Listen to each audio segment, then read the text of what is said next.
Changing your payout method on Patreon is essential for ensuring you receive your earnings smoothly. Follow these steps to update your payout preferences. Step 1. Log into your account.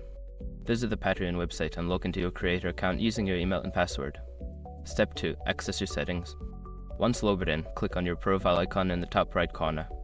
From the drop-down menu, select Settings to access your account settings. Step 3. Navigate to Payout Preferences.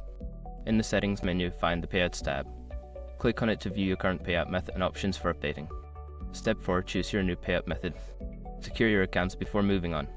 People seriously underestimate how often personal information gets exposed online now.